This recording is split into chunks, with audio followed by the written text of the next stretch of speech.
Salut les amis, on se retrouve dans mon bureau aujourd'hui. Ça fait une éternité, ça fait belle lurette, vraiment ça fait longtemps. Ça fait un bail qu'on s'est pas vu. Là on est au 6e étage, je vous montre. Voilà, on va pas trop se pencher quand même.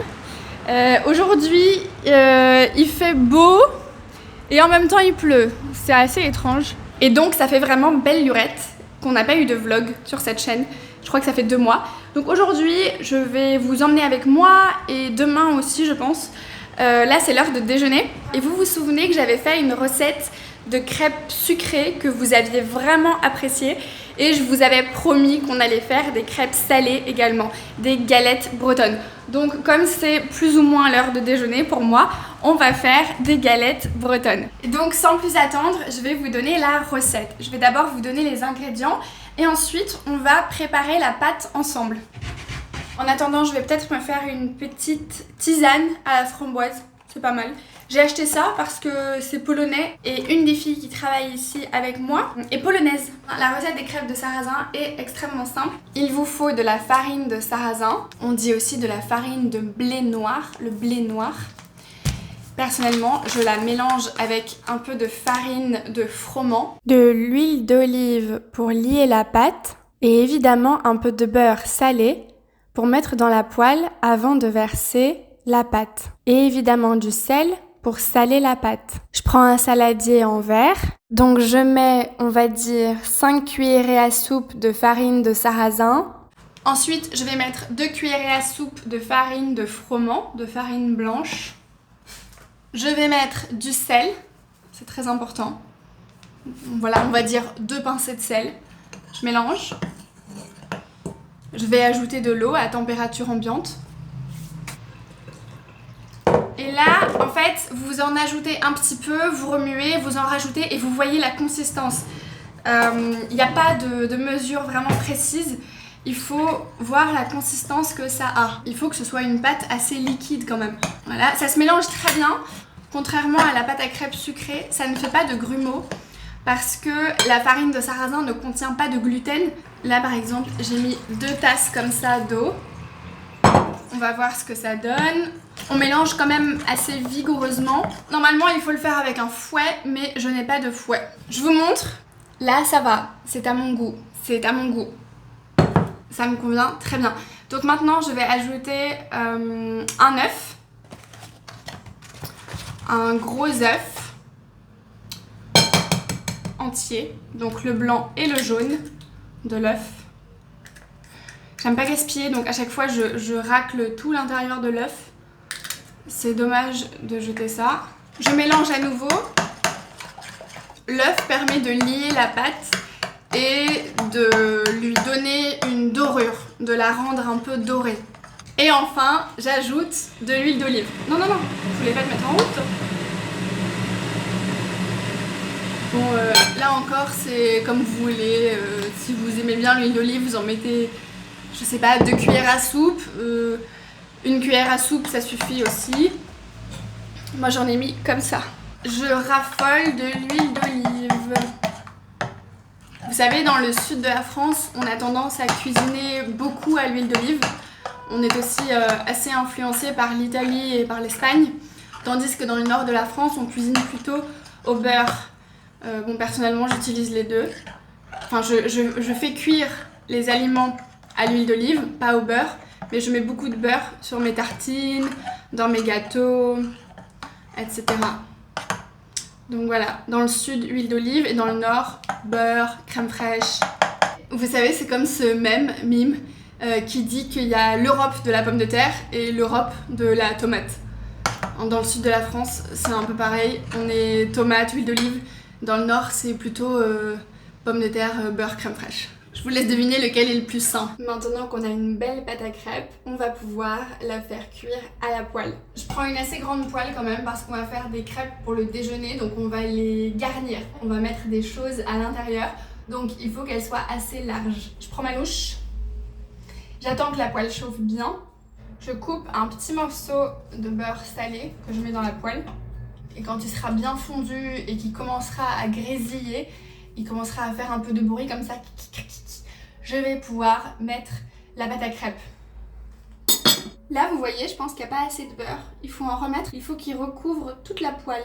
On a toujours des bonnes excuses pour rajouter du beurre. Mais je veux pas entendre des gens qui disent « Ah, les Français, ils mangent trop de beurre, c'est pas bon pour la santé, ça fait grossir, etc. » Non, non, non, si on mange pas des aliments transformés, mais qu'on mange du beurre, ça va.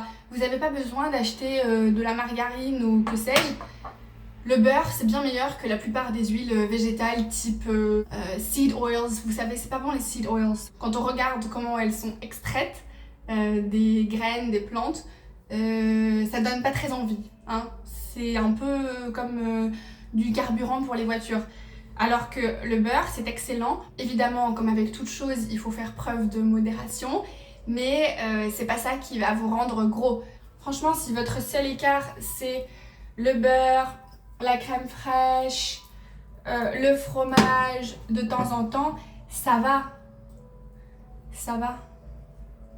Ok, on est parti. Bon, je pense que je vais avoir un peu mal au dos là, à force de me pencher comme ça. Mais ça, c'est de ma faute. C'est de ma faute, c'est parce qu'après 1 an de vidéos sur YouTube, j'ai toujours pas acheté un trépied. Je veux pas. J'ai un peu du mal à faire des investissements là. Comme j'ai du mal à déléguer mon travail à des gens, j'ai pas envie de payer des gens pour qu'ils fassent mon travail parce que je sais pas si ce sera fait comme je veux que ce soit fait. Bref. Normalement la poêle est suffisamment chaude là, donc je prends une louche de pâte et je viens la mettre dans la poêle. Vous voyez qu'elle est pas vraiment liquide hein, ma pâte, elle est pas trop liquide. Elle va être peut-être un peu épaisse. Là on attend que ça cuise d'un côté et ensuite on va pouvoir retourner et faire cuire l'autre côté, l'autre face de la crêpe. Il fait chaud près de la gazinière, il faut mettre il faut de l'air frais un peu là, il faut peut-être ouvrir la fenêtre.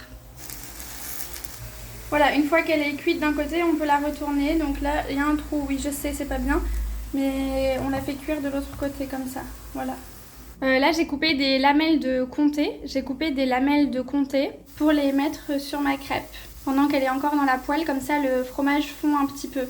Et là j'ai ajouté un peu de jambon blanc avec des cornichons. Mais évidemment vous pouvez mettre ce que vous voulez dans votre crêpe. Vous pouvez y faire cuire un œuf, vous pouvez mettre de la moutarde, des tomates, de la saucisse, des légumes, n'importe quel fromage.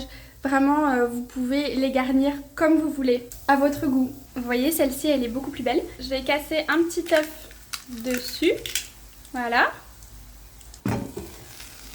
Voilà, mon œuf est bien cuit, je vais pouvoir enlever ma crêpe de la poêle. Et à côté de ça, je mange une salade avec de la mâche et des tomates cerises, accompagnée d'une vinaigrette aux échalotes, au vinaigre balsamique et à l'huile d'olive. Comme ça, vous avez un repas sain, économique, rapide et savoureux. Je vais déjeuner sur le balcon parce qu'il fait bon et il fait beau.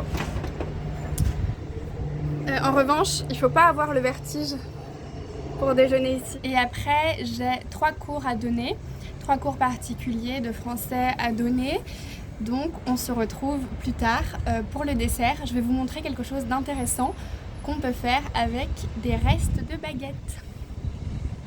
Coucou, je vous retrouve après mes cours. C'était bien, hein, j'adore donner des cours, mais parfois c'est un peu fatigant.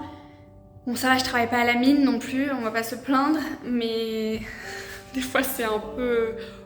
Surtout quand on fait 2, 3 d'affilée, c'est-à-dire à la suite, consécutif. Vous voyez, elle est belle ma bougie, hein. Je vous avais dit que j'avais une surprise pour vous. On va faire un dessert à base de restes, des restes de pain. Du pain très dur qu'on ne peut plus manger, du pain dur comme de la pierre. Ça sent bon. On va faire du pain perdu. Comme vous vous en doutez, j'achète assez régulièrement des baguettes de pain. Je ne les termine pas, je laisse le quignon. Le quignon, c'est l'extrémité de la baguette.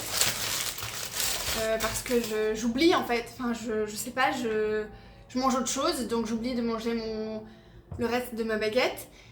Et je le laisse dans le placard, je le garde pour plus tard. Mais maintenant, le problème c'est que j'ai tout ça de restes de baguettes, de quignon de pain. Et je dois en faire quelque chose.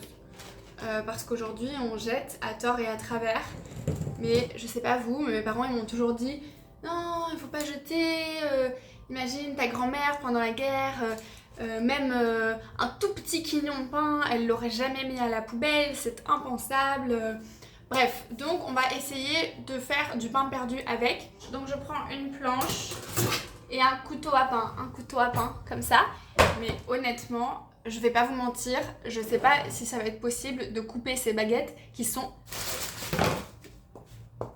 dures comme de la pierre. Ouf.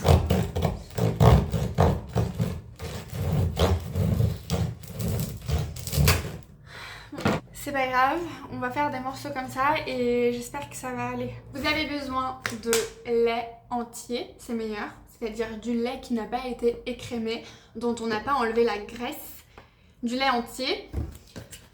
On va en mettre dans un saladier, assez pour tous nos morceaux de pain. On va casser un œuf dedans. Il est pas trop vieux mon œuf là? 9 octobre, on est bon. J'ajoute un peu de sucre roux. Vous voyez, c'est super simple, seulement 3 ingrédients. Et je bats mon mélange.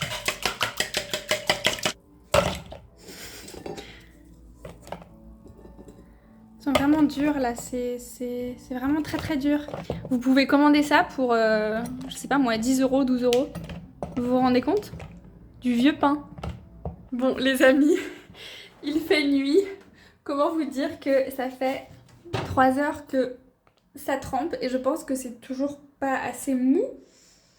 Donc on va laisser tremper toute la nuit et on reviendra demain matin pour les faire cuire à la poêle.